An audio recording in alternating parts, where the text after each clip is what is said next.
wouldn't stop talking until he agreed, along with some of his friends, to come and visit with us.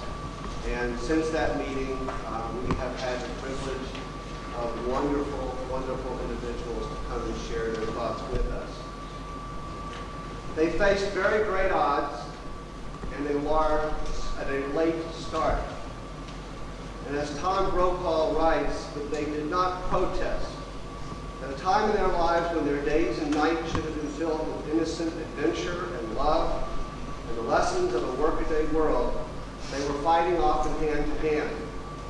In the most primitive conditions possible across the bloody landscape of France and Belgium and Italy and Austria.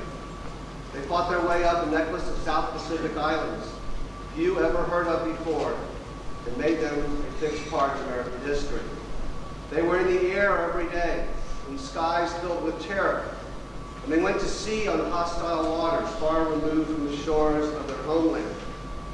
When the war was over, the men and women who had been involved in uniforms and in civilian capacities joined in joyous and short-lived celebrations. They immediately began the task of rebuilding their lives in the world they wanted. They were mature beyond their years, tempered by what they had been through, and yet disciplined by their military training and sacrifices. They married in record numbers and gave birth to another generation, the baby boomers, which we thank you for. They stayed true to the values of their personal responsibility of duty, of honor, and of faith. Our annual Veterans Day, as Brokaw says in his book, will in some way pay tribute to those men and women who have given us the lives we have today. On the 50th anniversary of D-Day, it was said, "We are the children of your sacrifice," and today I would like to add your grandchildren and sometimes great-grandchildren. "We are the children of your sacrifice." And it's my pleasure to present to you a few of these great men of the greatest generation, and I thank all of you for coming.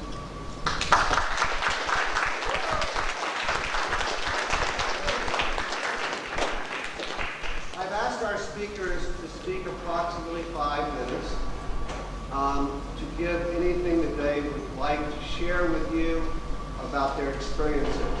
I know many of the speakers today would really like your questions as well, and so we'll extend the time as need be in order to have that be fulfilled. We also have, in the middle of our program, will probably be a couple of other things that I think will add to the special day today. My introductions, I apologize, may not be in the exact order of the gentleman presenting, but this is the gentleman. I'm going to introduce each one individually and then ask the gentleman to please speak for 5-6 minutes, and that way you can relate more easily to them. Mr. Herman Harrington was a member of the United States Army's 69th Infantry, who saw combat in Belgium and Germany, including what you all know, December 1944 battle known as the Battle of the Bulge. Mr. Harrington's 69ths were the first troops to link up with the Russian troops as they began occupying Germany. Today, as an active member of the American Legion, Mr. Harrington has spent a great deal of time and energy to ensure the building of the World War II Memorial in Washington, D.C. Mr. Harrington.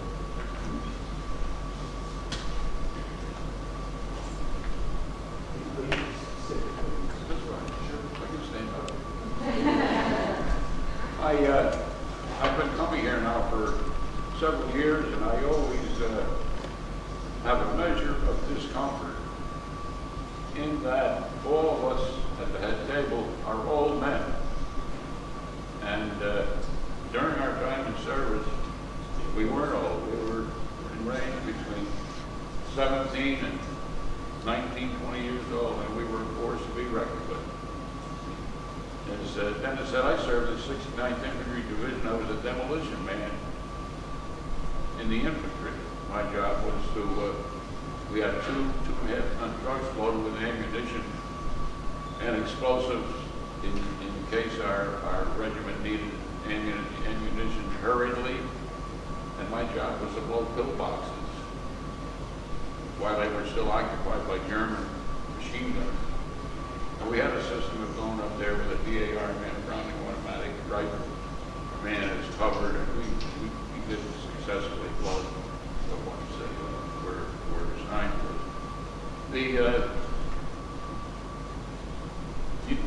The movies you see, the John Wayne movies, with all the glory and the honors and personification of the Army in the combat or any branch of service, it's not like that. It's not like that. Serving in combat is utter degradation. You can go 4 or 6 weeks without taking a shower. You can eat cold meals out of a tin can for several weeks on end until the kitchen caught up with you. Those are the things that stick in my mind and that I would like to share with you so that you don't think that war is a glorified thing. I also would like to say a couple of words to you about the World War II memorial that's being built in Washington. You may, or your parents may have read the papers where a federal injunction was served on the American Battle Monuments Commission to stop construction indefinitely. It was a temporary injunction to stop construction indefinitely. Since that time, a congressman from Arizona named Stump and a senator from Arkansas named Hutchins have introduced legislation that's passed both houses, and the president has said he will sign it. He's tentatively going to sign it on Memorial Day at 9 o'clock. And this is a very simple bill. It says, in essence, and I'll paraphrase it, it says, stop the fooling around. We've waited long enough to build a memorial. And there's no recourse once this bill is signed by the President of the United States. So I guess we're pleased with that. Tom Hanks sort of summed it up when he was professing support for the World War II memorial. He said, dying for your country is not the worst thing that can happen. Being forgotten is. So we hope that you young ladies and gentlemen looking at us will remember that you did see and listen to a World War II veteran who fought in defense of his country, and had we not we, but had not the whole country successfully prosecuted World War II, we wouldn't be here. I would be here talking to you. You would be here listening to me, and maybe the national language would either be Japanese or German. So at least we did accomplish that. Thank you for listening to me.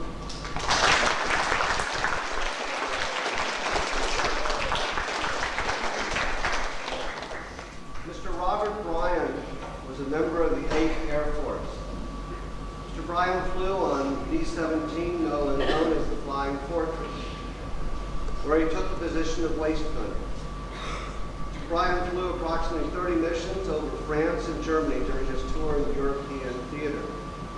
On his return to the States in 1944, wanting to see more action, Mr. Bryan volunteered to be a member of the Air Sea Rescue Team in the Pacific. But most importantly, Mr. Bryan is Mark's grandfather.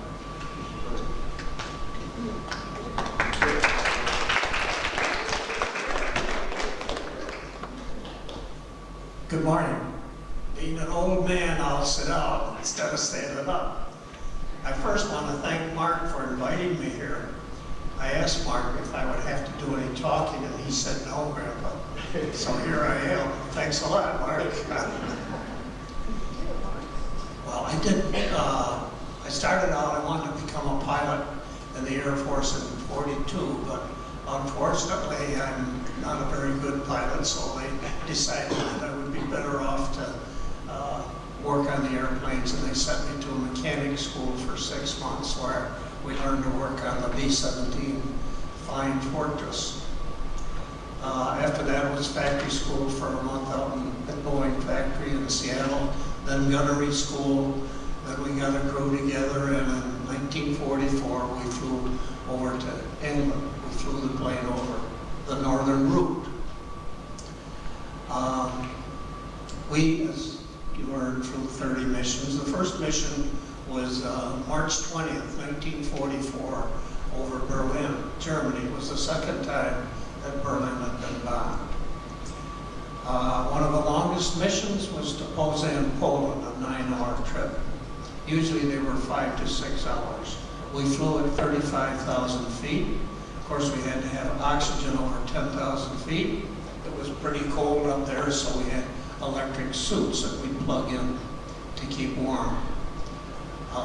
There were 10 people on the crew, 4 officers, pilot, co-pilot, navigator, and bombardier, 6 enlisted men.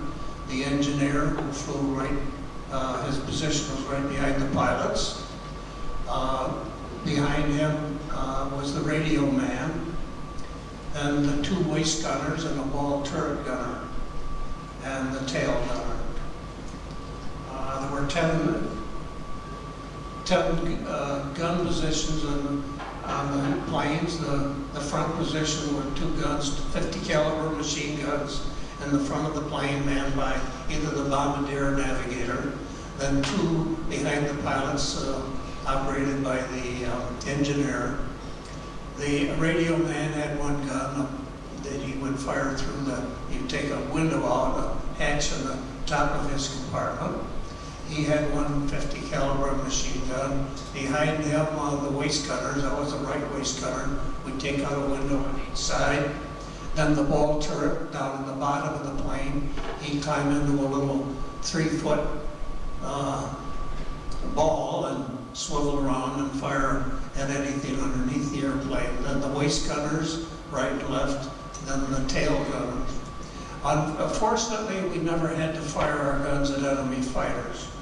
We had always a good fighter escort from the P-51s and P-47s. We just had to be frightened by the anti-aircraft fire.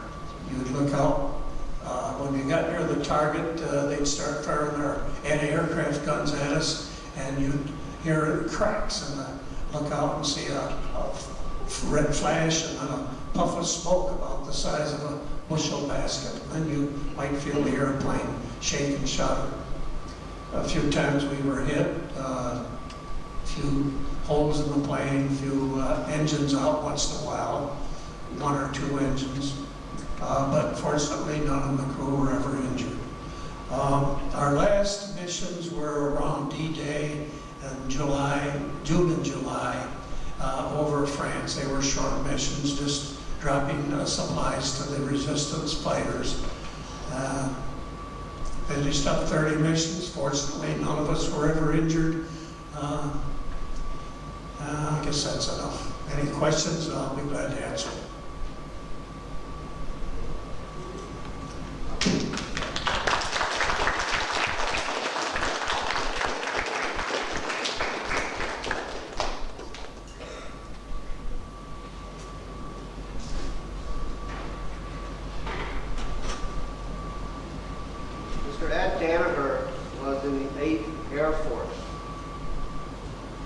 flying over Europe as well, in a D-17 as well, except he was a ball turret gunner,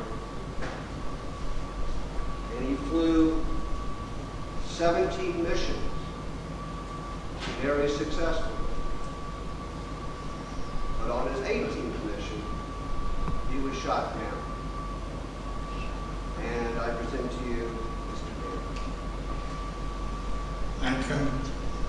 Oh, excuse me. I'm sorry, sir. But most important, Mr. Danner is Holly's grandfather. I'm from Burlington, Vermont. I was born and raised in Philadelphia, and I was drafted out of high school.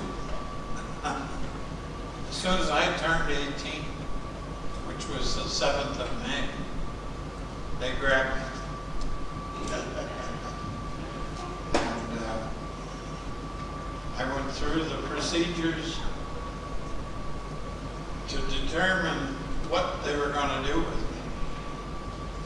about 35 guys, I ended up in the Air Force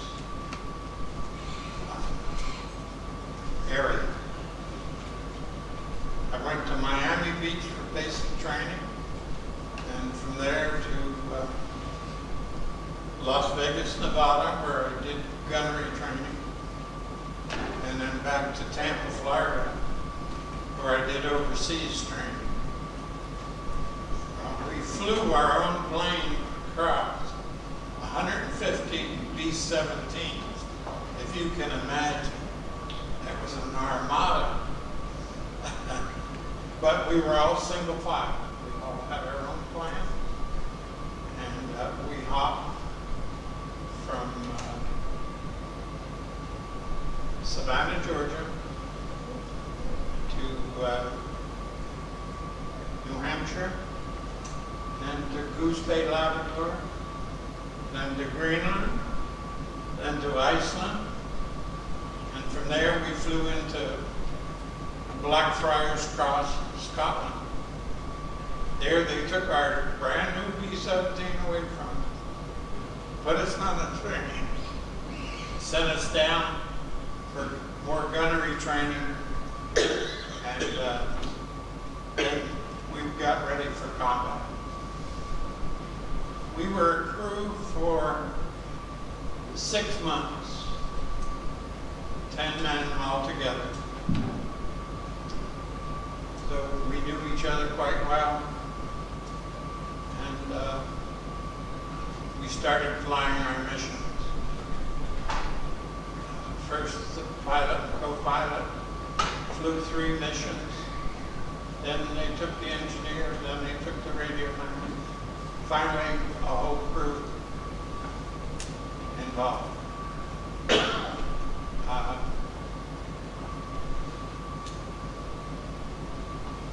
I flew 18 missions in all, 17 without any great incident. We had lost a motor. We had some close calls on landings and takeoff. Full bomb load. It was very dangerous, but we made it.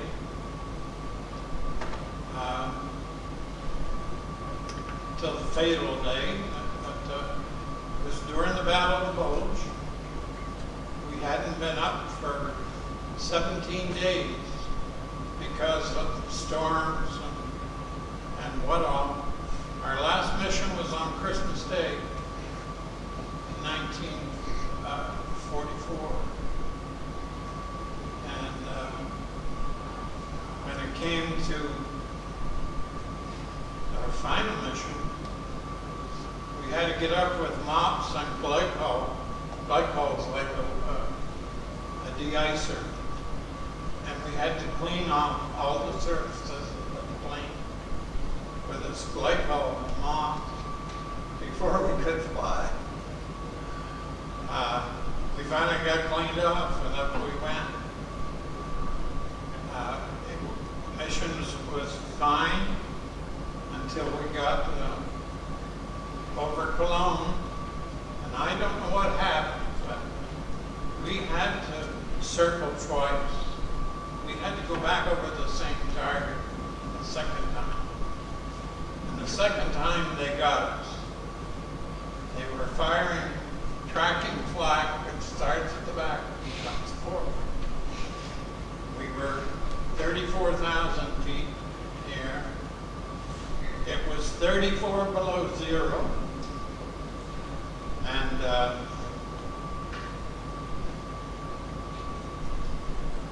losing track.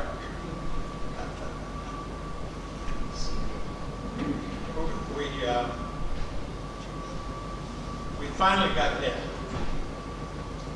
And it took everything from my turret out to the cockpit. It took the radio man, who was right behind me. And the only thing left in his room was a seat with the belt hanging up and swinging in the slipstream. I managed to get out of my turret and up into the plane, and then I had lost oxygen in this period of time, and I passed out. The waist gunner brought me up to the side of the plane, plugged me into an emergency valve, and brought me back to life. I didn't realize it until later. We got to a hospital in Melun, Belgium. We crash landed with 2 engines. Took up, oh my gosh, 5 or 6 passengers. Went through 2 hedgerows, which are stone fences, and it tore up most of the plane. And we finally stopped.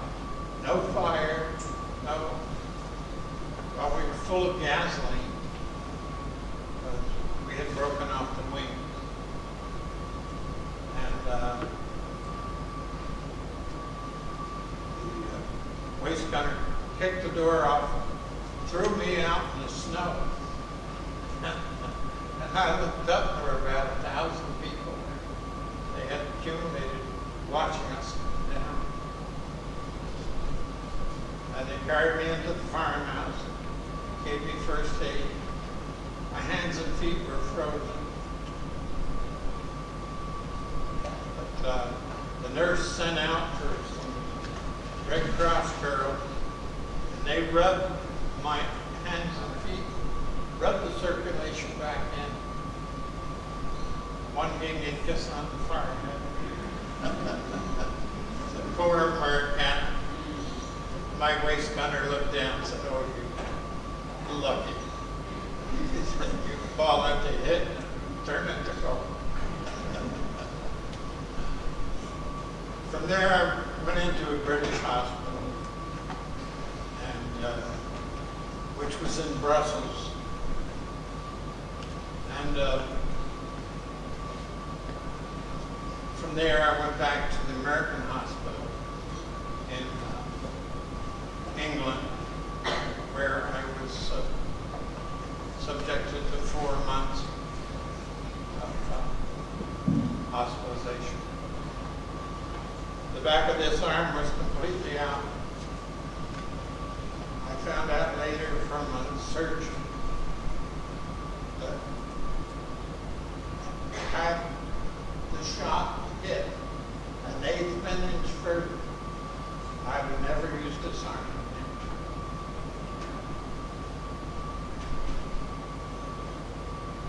So I consider myself lucky to be here today. I thank you all for listening.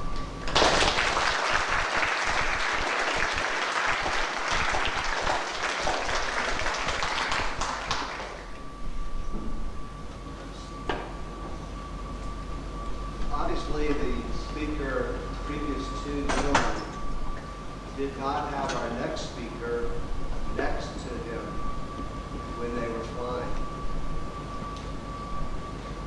Mr. Clarence Dart was a member of the famed Tuskegee Airmen of the United States Army Air Corps, which was part of the famed 332nd Fighting Group, flying combat missions over Italy and Germany, including the bombing of Berlin itself.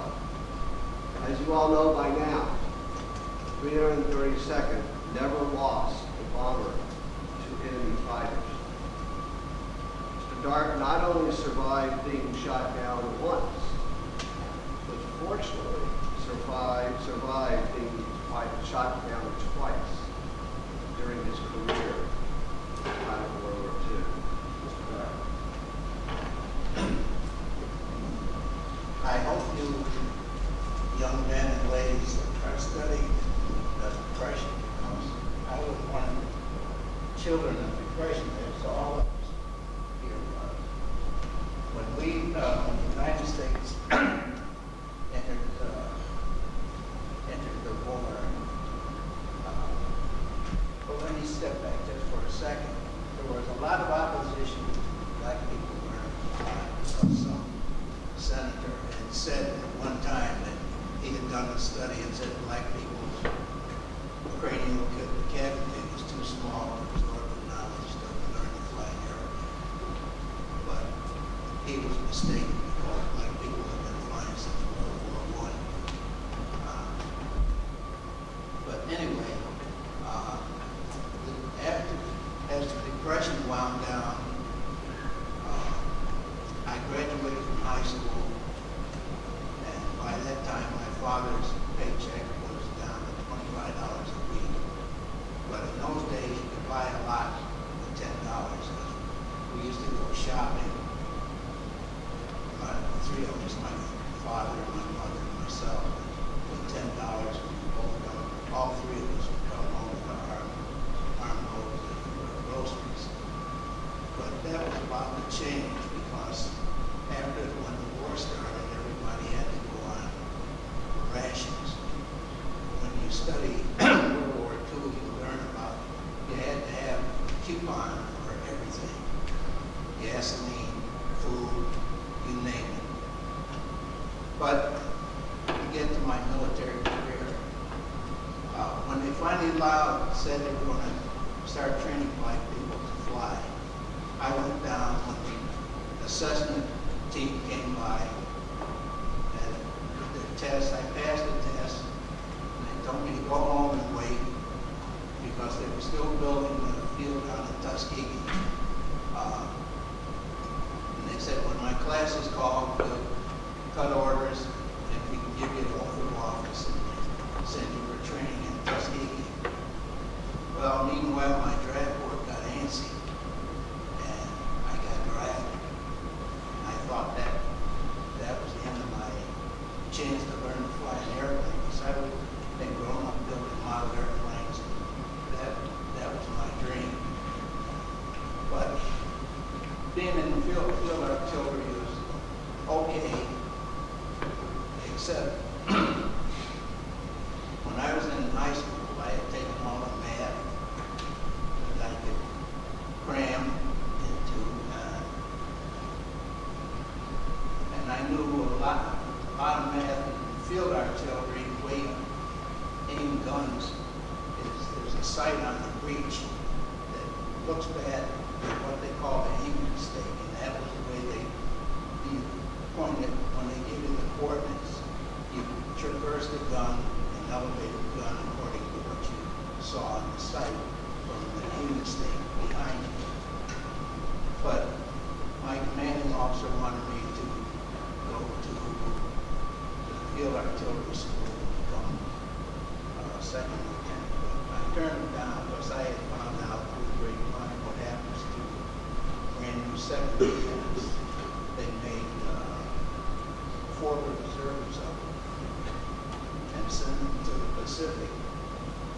And the Japanese would look for these guys because they knew somebody was calling out fire on them. And you know what would happen. They didn't last long. So I turned them down because I told them I'm supposed to be going to Tuskegee to learn how to fly. Well, finally my orders came through, and I did go to Tuskegee and train. I went to Tuskegee in it was January of 43. I graduated November 43. Became the second lieutenant, and they sent me for training at Selkirk Field for overseas training, and from there I was sent to the 99th Fighter Squadron, which was the first black squadron overseas. And our job was to provide close support for ground troops. And that meant being down into anti-aircraft fire, all kinds of small arms fire, nearly every day, protecting the troops, and also doing dive bombing on gun positions. Well, with the first, I guess, Mr. Frank mentioned that I shut down twice. That happened within this span. The first 3 months I was in combat. I'm not going to go into details. They were very exciting. I suffered some injuries, but not incapacitated more than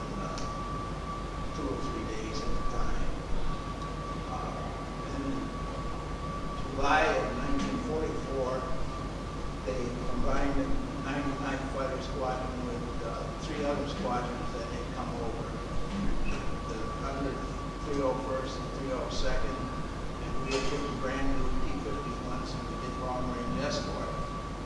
Well, the thing that was different about our group was that it used to be most of the fighter squadrons over there, they would take the bombers to the IP, that's the initial point. When the bombers started on their bomb run, and then pick them up as they came off the target.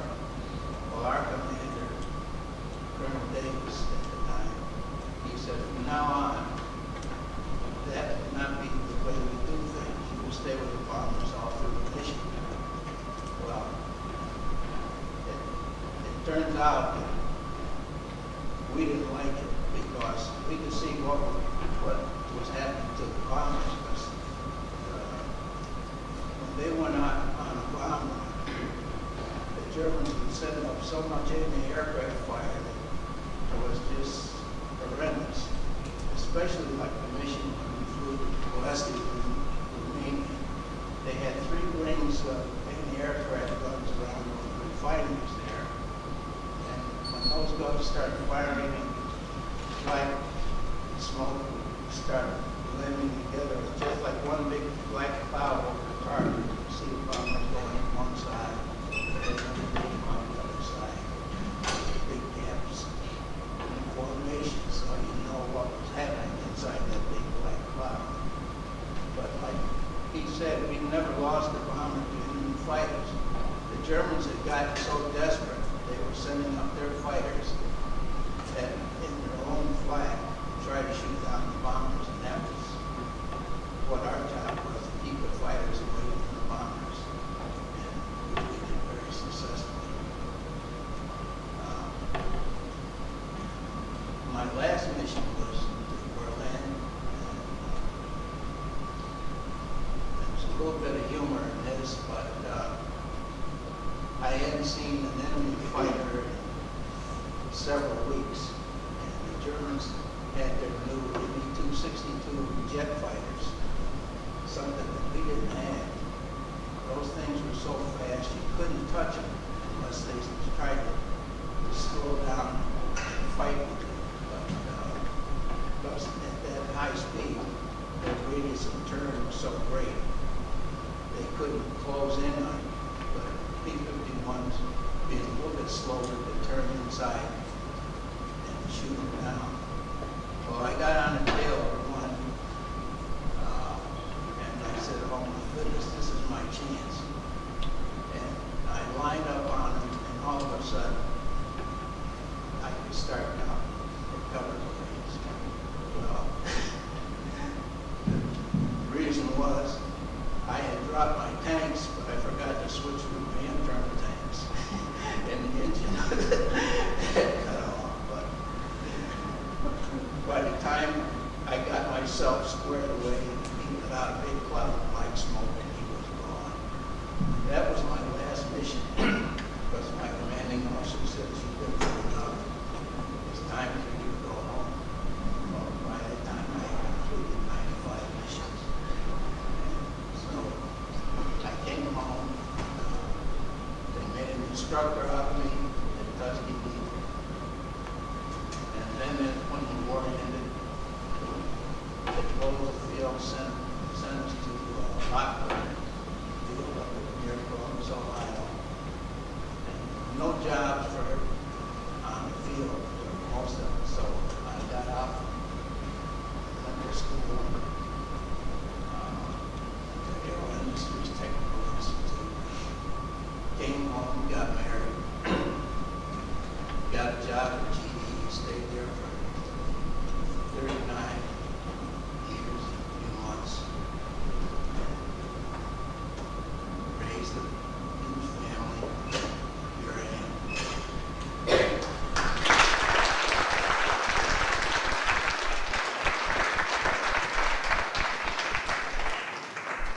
Today's distinguished panel is the first time that we've had half our panel made up of your fellow friends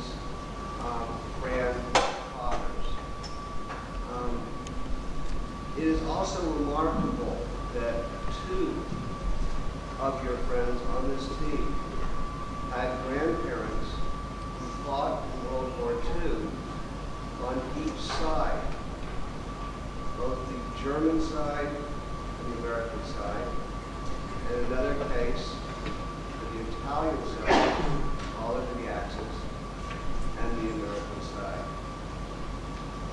And our next speaker is Mr. Bernard von Schwerin. Mr. Schwerin, at the young age of 15, became an Air Force helper, relieving other personnel. By 16, he and his classmates, 16, which is 2 years older than you are, he and his classmates were assigned to Hitler's top secret rocket research facility to protect the facility on its outer rim. This is the facility, as we have seen in class, where the V-1s and V-2s and experimental rockets were developed. Shortly thereafter, Mr. Schwerin moved into another division. In early 1945, Mr. Schwerin saw action at the Battle of the Bulge. In April of that year, he was captured by the Americans and he remained a POW for another year and a half. However, most importantly, Mr. Schwerin is Alex's grandfather.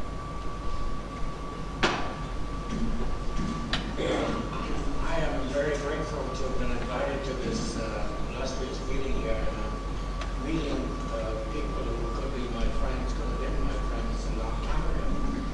And I feel a kinship with them because we have gone through some of the same things, even though it was on a different side. I don't quite belong in this group, but I've been in this country now for over 50 years. And maybe by now I've earned a certain status here.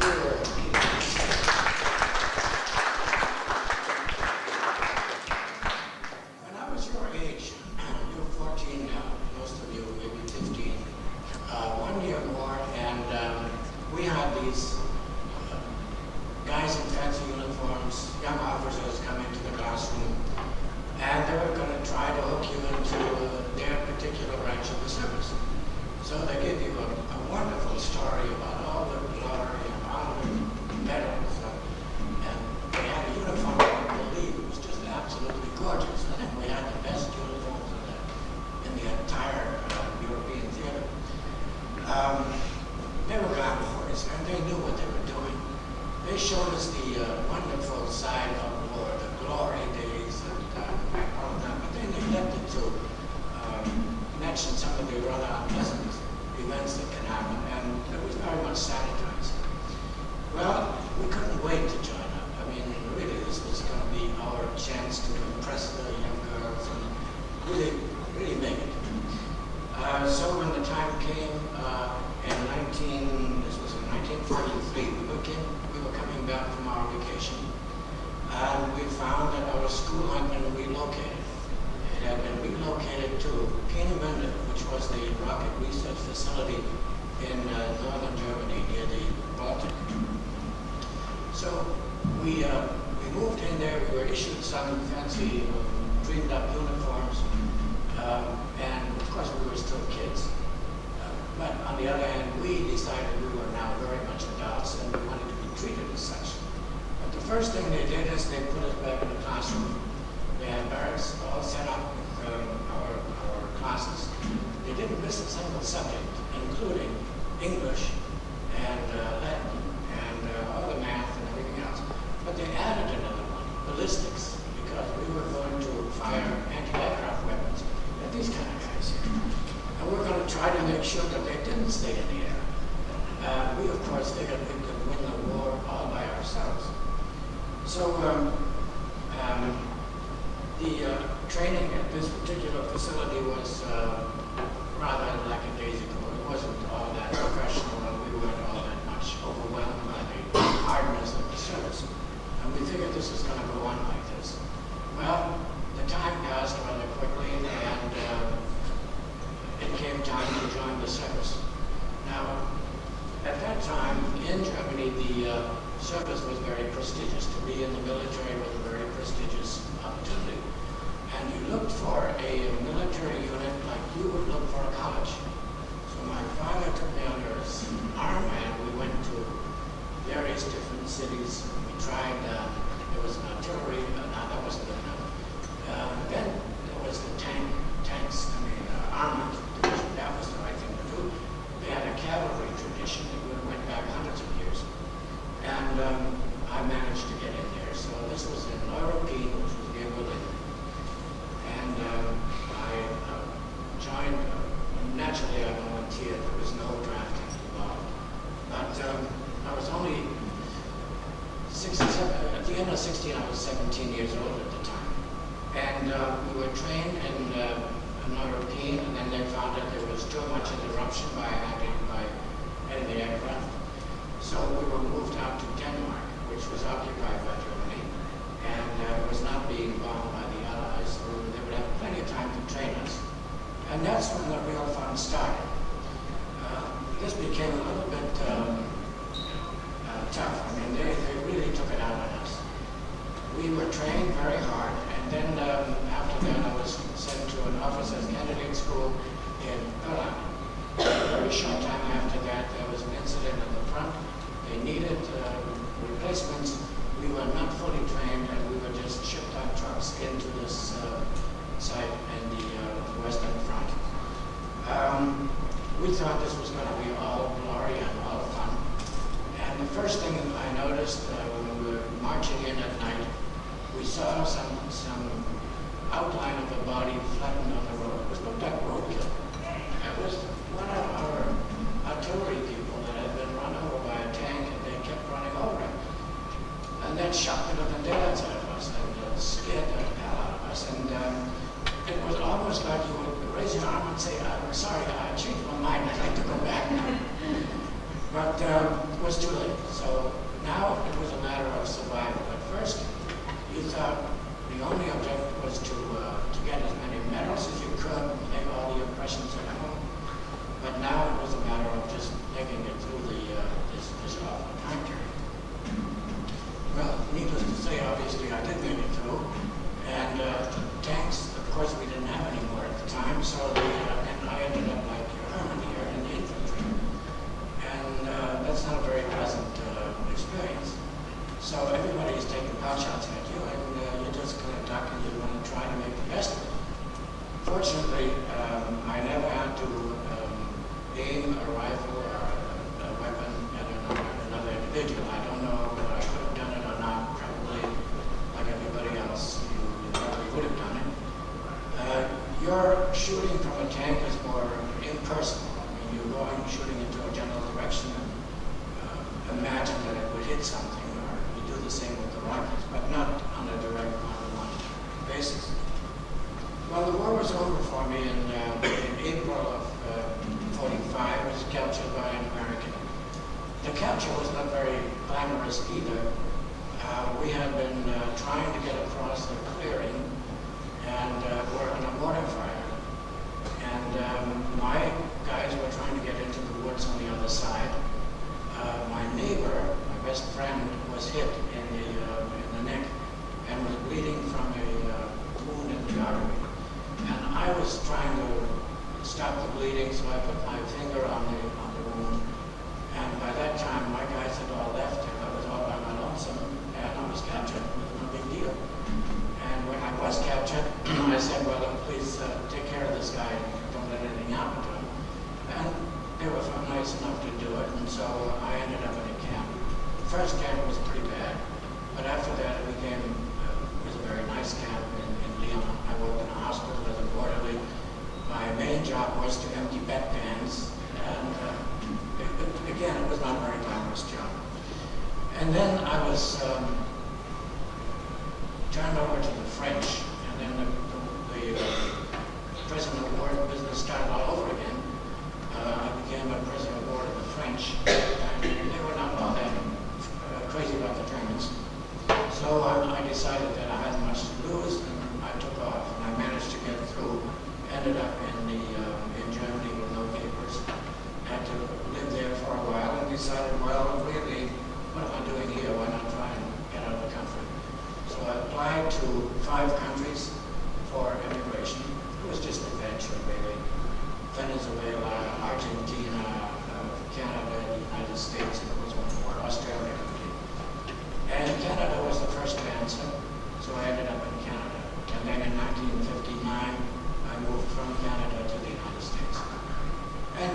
that's about the story. And I want to show you something else. Do you know what dog tags are? Do you know what the purpose of a dog tag is? Would you? What is it? Why do they have dog tags?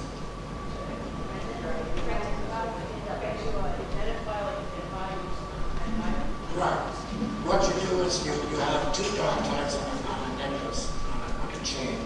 And when you find well, the Army has a nice way of putting things. They don't use nasty phrases. They say it's a casualty.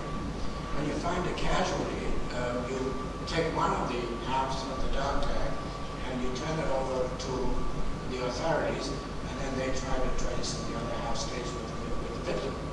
Now, the dog tags in the States here are consisting of two parts. The dog tags with the German soldiers, I could pass this one around. Please don't break it, because there it had to be broken in two. One half would go to the authorities, and the other half would stay with the victim. On the dog tag, you will find the description of the regiment and the number of the individual. And you also see a little symbol there. It is a zero. And I wonder if any one of you knows what that could stand for. It's a zero. Do you know what that might stand for? Right, exactly. It is a blood type. So that if you were not in a position to speak, the doctors would know that you had an O blood type, and they would treat you accordingly. The one branch of the German service, the Waffen-SS, which has a very bad reputation, to a large extent really not deserved, went one step further. They tattooed the blood group under the arm, in the armpit, so that every soldier had the blood group tattooed under his armpit. But unfortunately for the SS, when they were taken prisoner, the first thing the Allies did is raise your arms, and they looked at the tattoos. And if they found a tattoo, these guys were in for some very unpleasant treatment. Well, I think that's the end of the story. If there are any questions, maybe later on at the restaurant.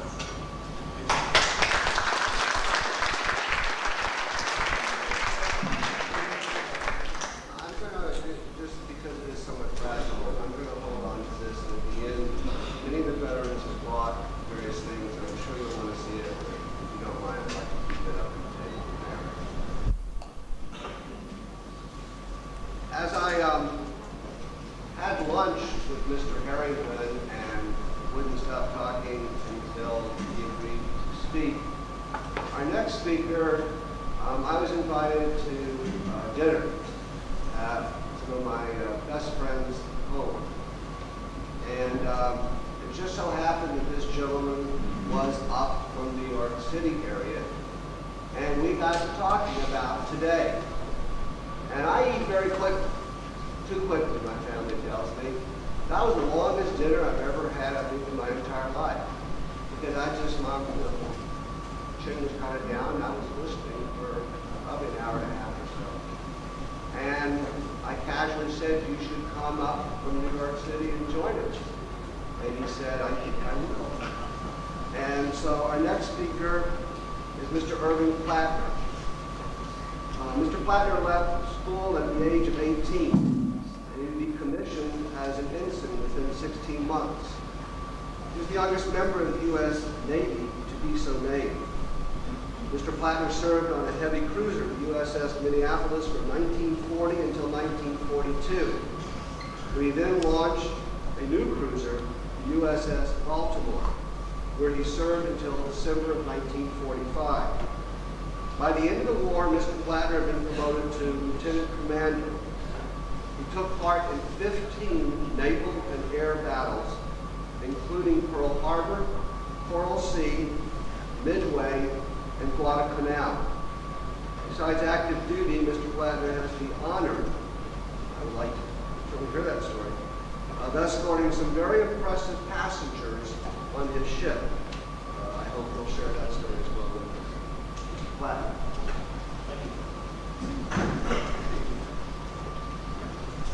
guess I don't have to talk anymore. He gave all the work. He said,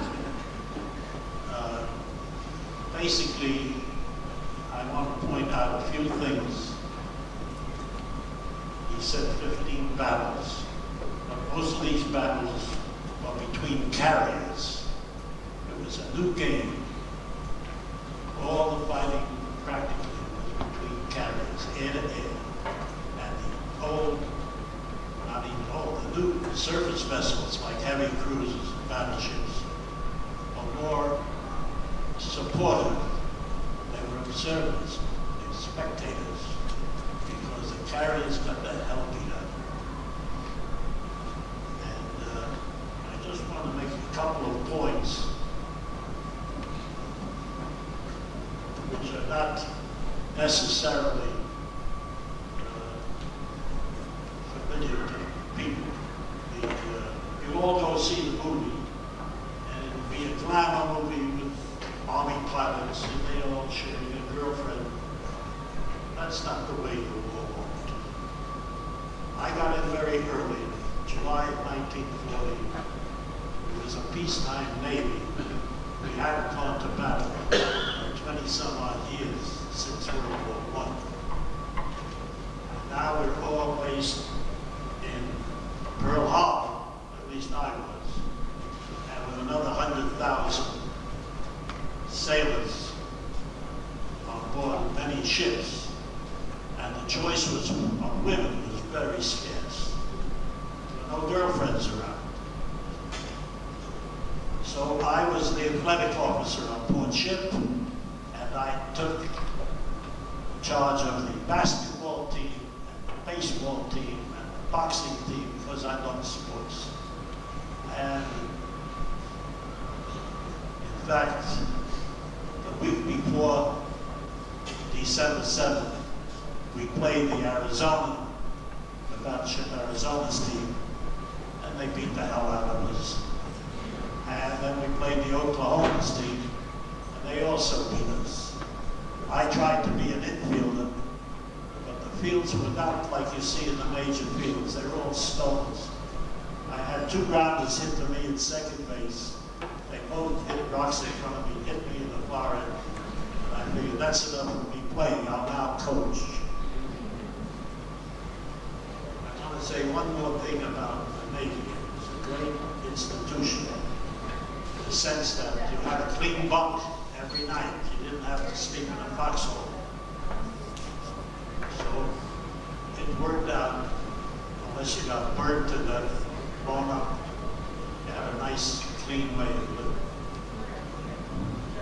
The worst part of my naval career was in typhoons. A typhoon is the same as a hurricane, only it's named a typhoon in the Pacific.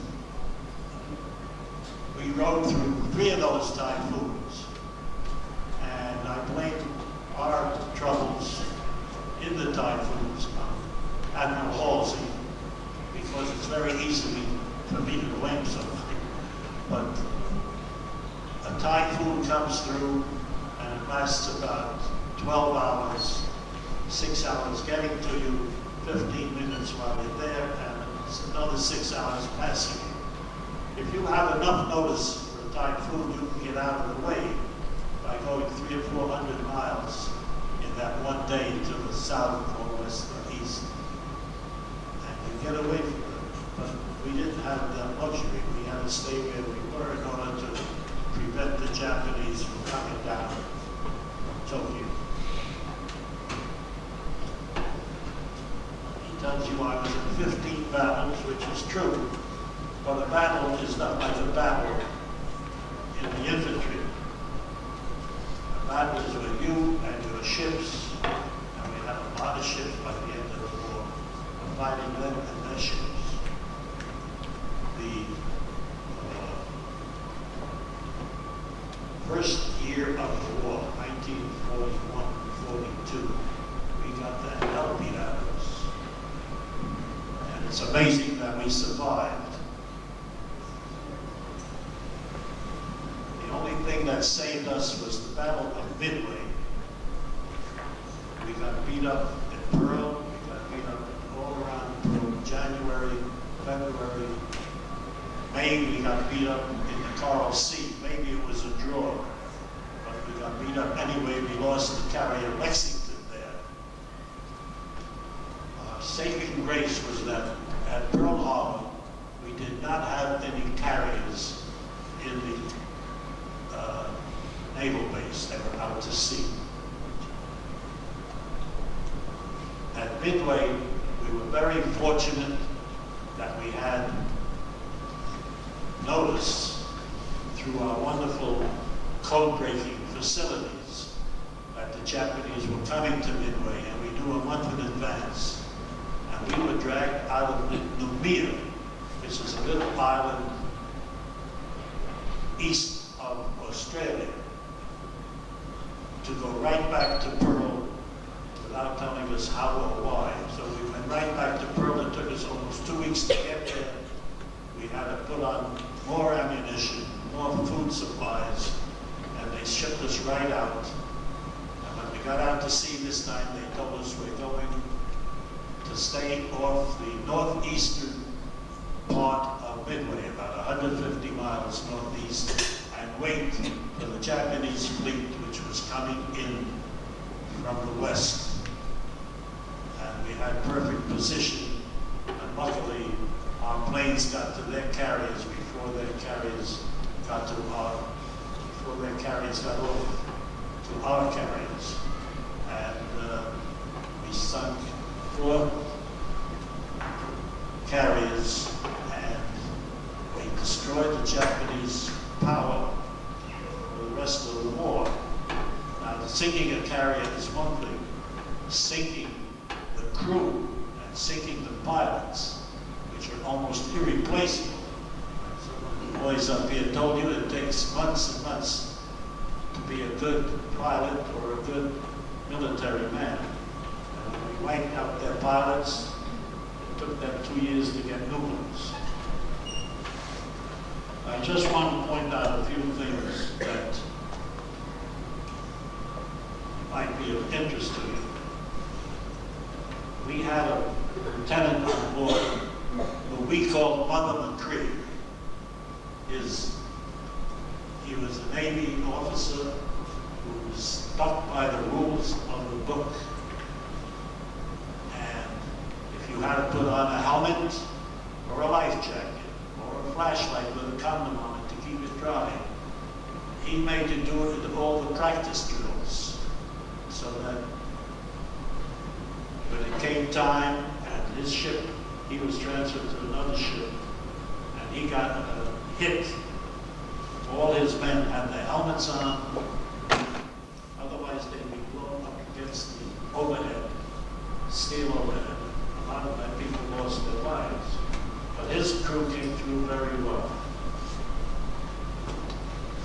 Another interesting experience, and my son never heard of this, we had a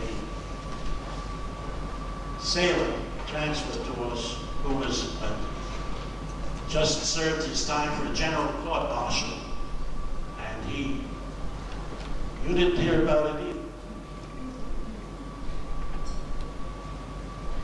He came on bedraggled, beard, his hair messed up. He didn't look like a sailor at all. And the captain said, "Here, Plattner, see if you can straighten this guy out." He already had a chip on his shoulder. He hated all officers. He hated the Navy. Well, to his surprise, when he came aboard, I said, "Sailor, you served your time. You're now just like any one of us on board. Here's $20. Get yourself a haircut on board ship. Get yourself new dungarees, and we'll treat you like you're a new sailor." And he was so appreciative.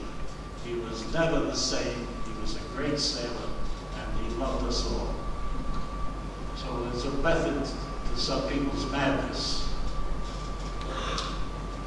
Another thing that was interesting was that we had President Roosevelt aboard for 3-4 weeks after the 1944 Democratic Convention. And we took him to Pearl Harbor, where he met General MacArthur had limits, and they planned the Battle of the Philippines and taking back all the land and all the islands that we had lost in 1942. He had a dog named Fowler. Everybody was trying to get close to Fowler to take some souvenir clippings off. It was a little black Scots Terrier.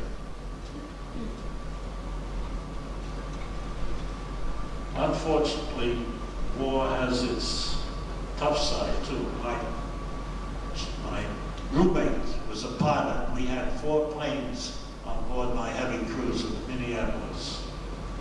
And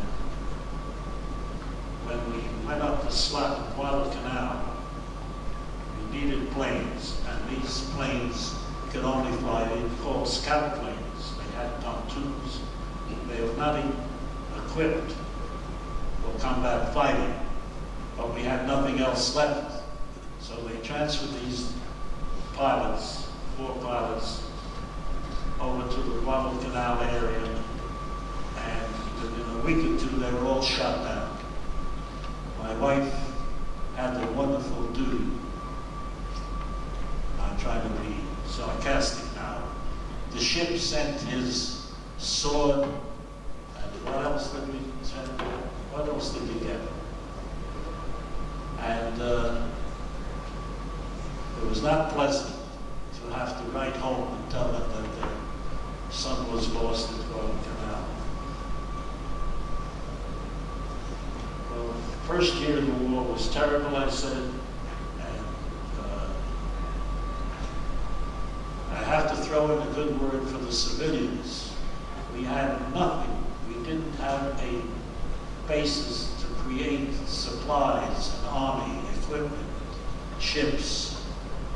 So we had this Rosie the Riveter. All of you would have been Rosie the Riveter in the 1942 period, right through 45. We had to build from scratch.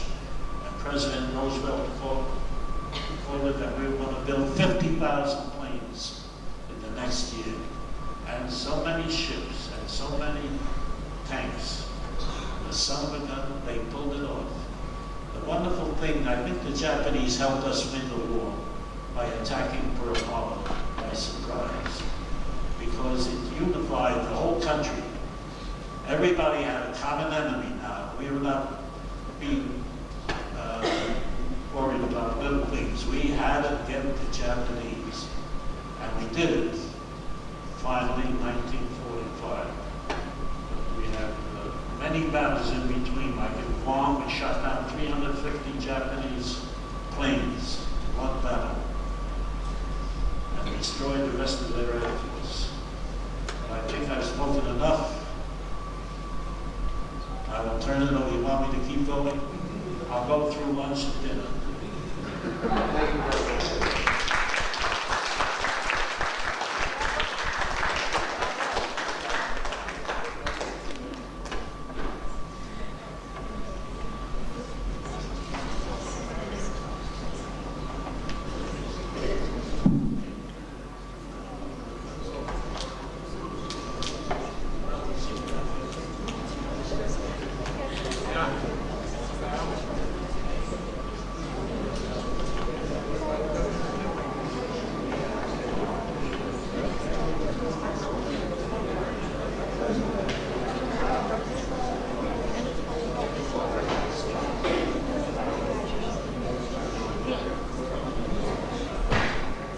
Before our next speaker speaks,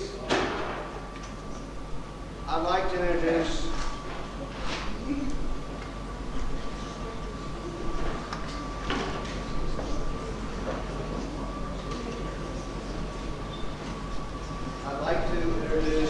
three very special individuals. Dr. McAndrews is our superintendent of schools. Mark Plant is our assistant superintendent of our schools. John Rickard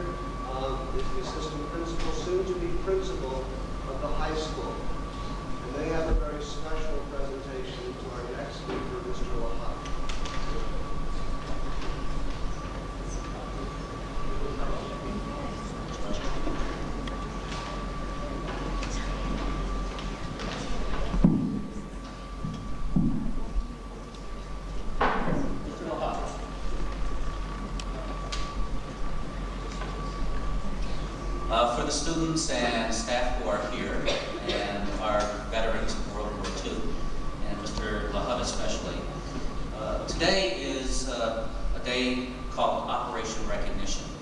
And Operation Recognition allows our school district to present high school diplomas from this unit to veterans who were unable to receive their high school diploma during the time of service. People like our veterans here often had to leave school when they were 16 or 17 years of age to serve in World War II.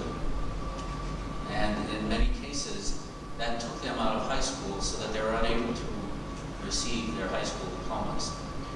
We've just had a ceremony at the high school, that's why we're dressed this way, in which 20 members of our community or nearby communities received Niskuna High School diplomas.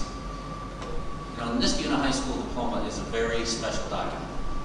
It is one which to us means the achievements of the young people that, as they've gone through Niskuna, and the future possibilities that they have in front of them. These documents, or these diplomas that we're giving in Operation Recognition, we feel are equally or even more special because they recognize service that people gave to allow us to live the kind of lives we live today. And it's with pleasure that we are going to present Mr. LaHut, Sergeant LaHut, with a Niskuna High School diploma and forevermore. He is a graduate of Niskuna High School. He is an alumnus in the Niskuna Central School District.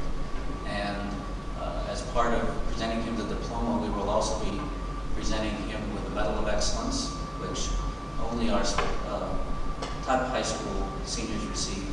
And we'll also be presenting him with a gold braid, which the Medal of Excellence winners are able to wear. So, Mr. LaHut, you can stay right there.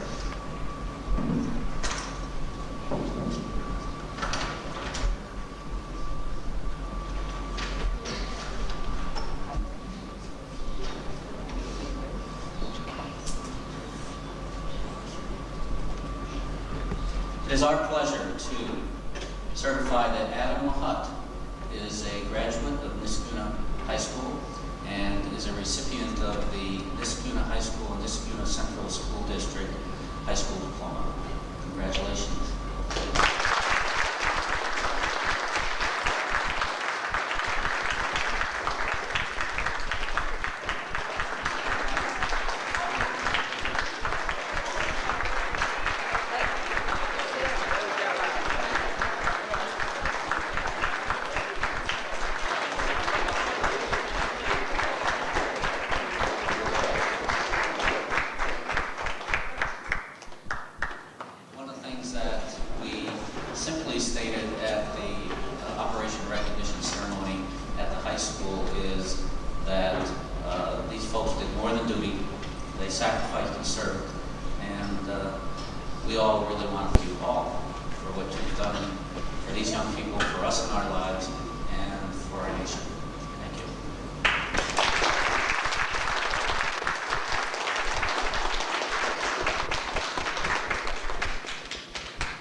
I would like to say, whether I was wrong or right, Mr. LaHut had no idea that he was being presented this today.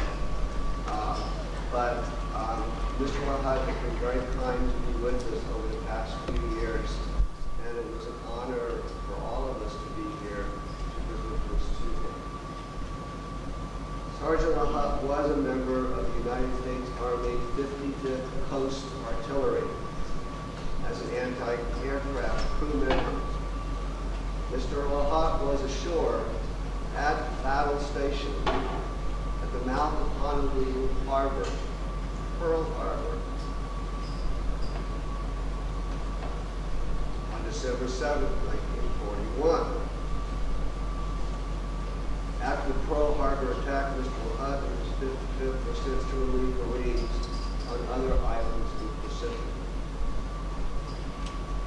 LaHut, my class has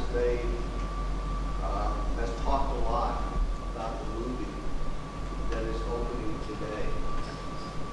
It was reviewed by 4 of your fellow veterans who were at World War II at Pearl Harbor that day. And all 4 of them gave it a huge thumbs down.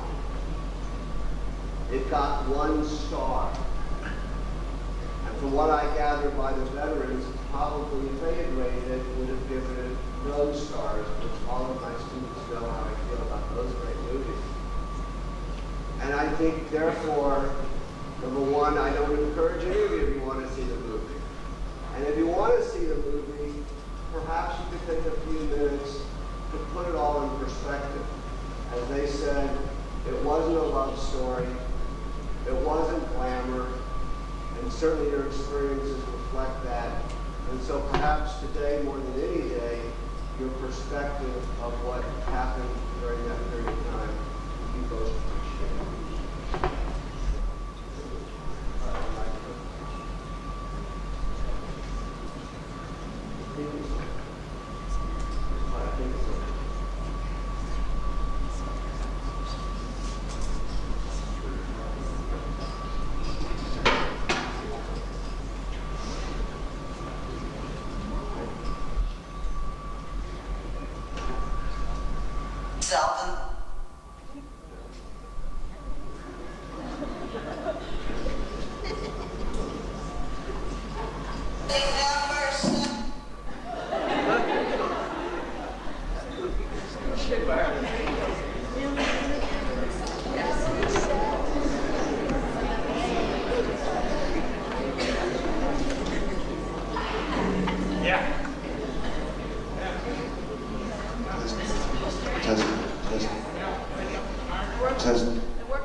Breakfast was on Sunday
see copies of the sheet out of one side.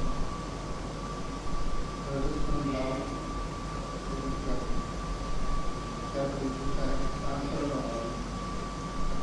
And the only thing to style is one plane and one person. Now, please look at it, identify the plane. It's sent out the,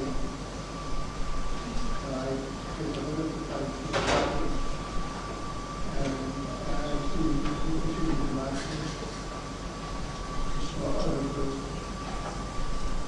and my friends told me that perfectly to recognize the plane of the Japanese. He is the captain, and he was all the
make structural plans from how many operations all the insurance and the finance people the wild what post and I went to tell you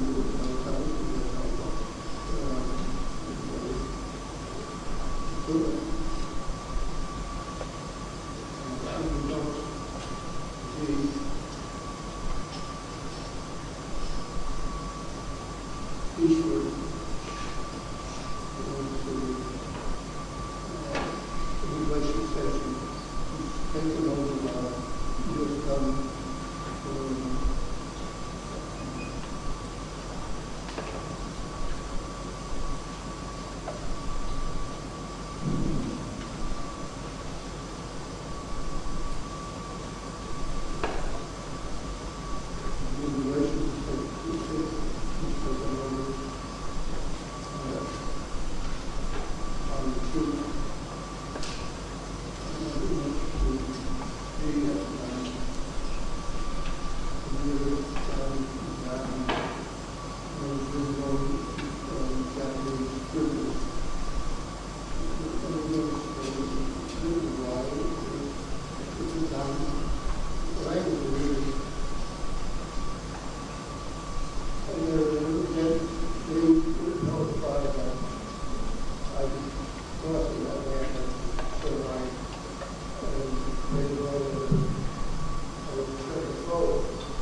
going on in the area where picking up pretty much stripping out.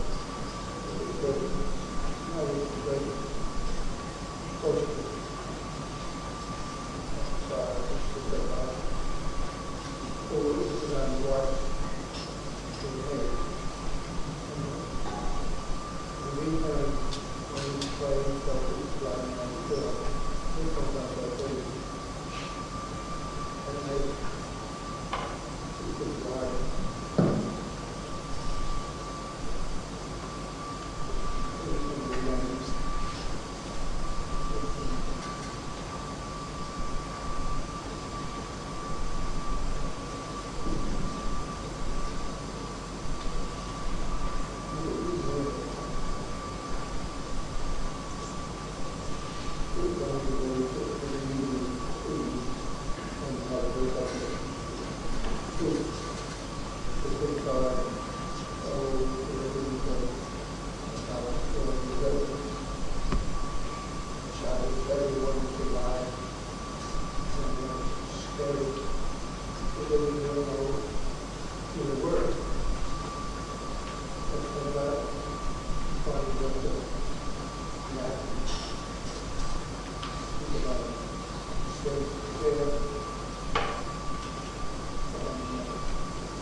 students are very excited also. It's a very special day. We go from a very serious topic, which is what we have been discussing, to a much more uplifting in terms of fun, because it's our annual jam day. So it's when students perform for one another. So we need a little bit of flexibility and cooperation. This is the schedule for the next half hour. We're going to hear from our last speaker, who was requested to go last. He didn't realize what going last might have meant. He had requested to go last. We're going to hear from our last speaker. And in about 10 minutes, 12, 10, 13 minutes or whatever, we're going to ask you to follow in a very cooperative, quiet way. We're going to ask you to pick up a folding chair and take it to the auditorium, where Mrs. Maxwell will be there to greet you with your folding chair. I then want the people who are performing only in Jam Day to remain there. The rest of you, I know, will want to come back and spend the rest of sixth period, perhaps more excitingly than social studies, math, and science, and speak and address and look at some of the materials that all these gentlemen have been so kind to bring. And you can ask additional questions one-on-one until we're called down to Jam Day, which Mr. Brandon will be about 1:35. We'll have another 10 or 15 minutes, if you wouldn't mind, that long period of time, and then we'll be out to ask questions. Mr. Joseph Pizzi spent 41 years serving his country in uniform. He not only saw combat in World War II, but in Korea and in Vietnam. His military career, 14, your age, when he first volunteered. He was assigned to the 1st Battalion, 338th Infantry Regiment, where he became a platoon leader, and eventually given command of Company B.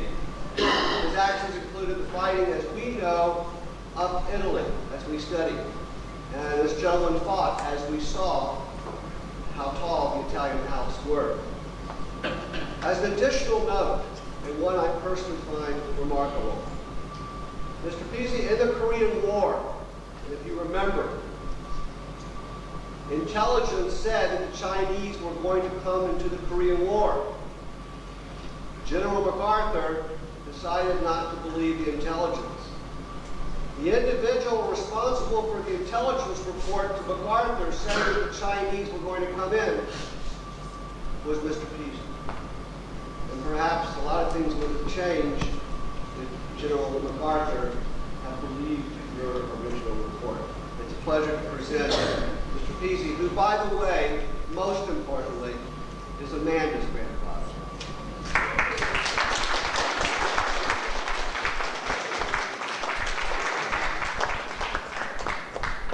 I want to go to the lectern because, you know, I'm of Italian heritage, and we can't express ourselves without having free arms and hands to do so. What we're going to do is I'd rather shift the discussion rather than my personal experiences to the subject of war. War. We've been talking about it. Let's think war. And not think individual experience for the next few minutes. Okay? I'm going to ask questions. You're going to ask questions. If you have a question to ask and I'm talking, hold your hand up. And I'll try to finish my thoughts when you ask a question. And if you have a question that's directed to one of my colleagues, please do so. You don't mind standing here, that's fine. Right? Okay. My first question to you is about us animals. We're part of the animal species that inhabit the earth. Let's divide them in two. Man, two sections, two groups. Man on one side, and animal, the other animal on the other side. Which group distinguishable because of its intelligence. Which one? Come on. Yes, sir. Man. Right. Exactly. Exactly.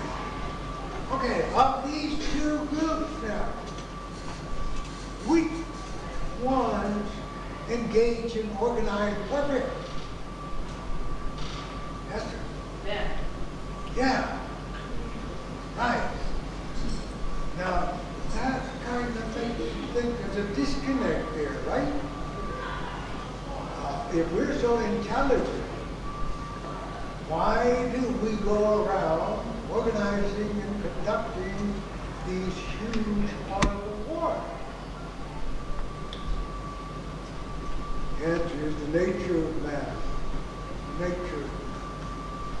The intelligence can be used for good or bad. And unfortunately, the nature of man is not a characteristic of. So, okay. So we're talking about a man thing here. I'm speaking of man generically.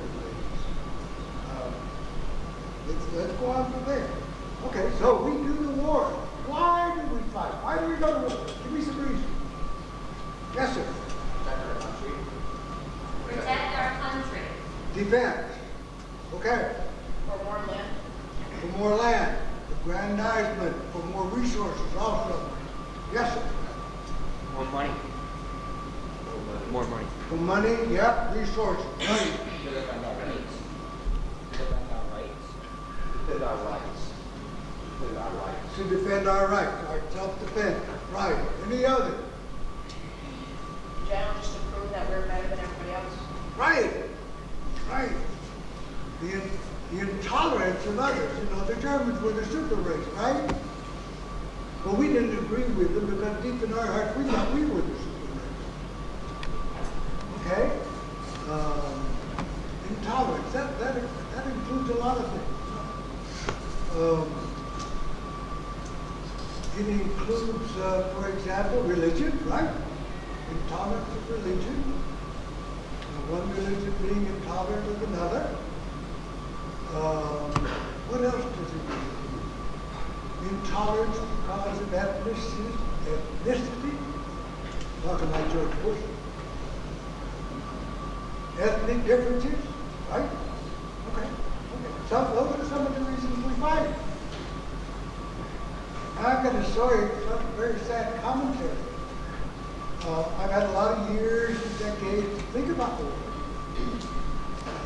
Not only engaging it, and to study it. And I've not heard this from anyone else. But in my study of warfare, I've come to the conclusion, I can't vouch for its accuracy, that more people have died in the wars of our history, made as a planet, in the name of religion, and possibly any other. It is a sad time. How many religious wars are going on right now? Can you name any? Palestine, Israel. Right. Now, sometimes it's difficult to differentiate between religion and ethnicity. This is a case where it is religion. Any others? What's going on in Ireland? Is it religion? Yes. Indonesia. Some of the islands that are rebelling, religious. About how many wars are going on right now? And we don't think of it, calm life that we lead. I'm talking an idea, but there's a whole big bunch of them. You've got the Congo itself, where you have huge numbers of different wars going on. You have the Sudan, you have Indonesia, as we mentioned, you have Myanmar. goodness gracious, Chechnya. That's another religion too. Chechens are Muslims fighting the orthodoxy of the Russians. But there are a whole bunch of them here. Here we said we're not very much aware. But people are still killing people. In a democracy, how is it decided when a nation will go to war? Congress, might. And who elects the Congress? No. Who elects the Congress? We the people. We the people. No. These are just the foreigners. We the people decide. So when the Congress says we're going to war, do you as individuals have the right to say which war you're going to participate in? Now, I don't like this war that Congress but I'll wait for the next one. I don't believe in reasons that Congress suggests. Do you have that right? Sure. I would hope. I would hope. And so I hope that if and when your Congress, your generation says, go to war, that will not see massive migration to Canada. Have we seen the end of war? You know, World War I was supposed to be the end of war. War that ends all wars. Have we seen the end of it? No. I don't know. Why? Because the nature of man. We're greedy. We want power. We're intolerant, which is the biggest category. War is for our life. They tried outlawing it. 1928, the nations, the entire after World War I, signed the Kellogg-Briand Pact. 15 nations renounced war. 64 nations joined later. That's a whole big bunch of countries. There weren't as many countries as there are today. And they were all going to sink their battleships, destroy the means of making war. Not one battleship got sunk. And we pursued that. The outlawing war really did not work very well. One sort of personal thing I want to talk about is all of the talk about our generation being the greatest generation. Frankly, there's one guy that disagrees. First, I don't think we ought to be comparing generations. But even if we were to compare them based on war, I wouldn't agree. If I had to pick one, the wartime generation, I'd pick the Civil War. What? Yeah. We had 450,000 killed in action in World War II. Out of a population of about 145 million. In the Civil War, we had a little over half that number killed in action, about 230,000. But the population was 5 times less. Only 30 million. What does that mean? A whole bunch more families were destroyed. A whole bunch more lives in a proportionate way. When you relate to proportion, there's no comparison. We had 3 really important wars, and that's all we can do. One was the one that decided that we're going to be a nation. 2 decided we're going to continue to be a nation. And 3, World War II decided that would be under no one else's command but our own. We would not be a hegemonious state of Georgia. These, I think, the greatest generation. I disagree. We share that distinction with all the generations throughout our country. I'm going to ask if you have any questions.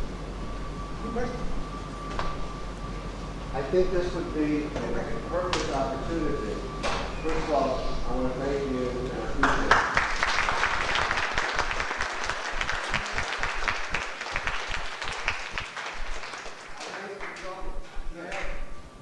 30 seconds.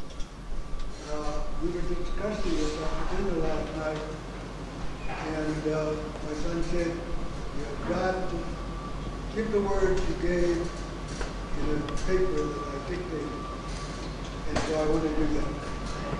I quote, "The war is the lowest act of humanity, the worst act of humankind. It is totally horrible in its context, and yet, despite this, I agree with St. Francis of Assisi that there is such a thing as a just war." I would ask, if there isn't anything worth dying for, then what does that say about the value of life?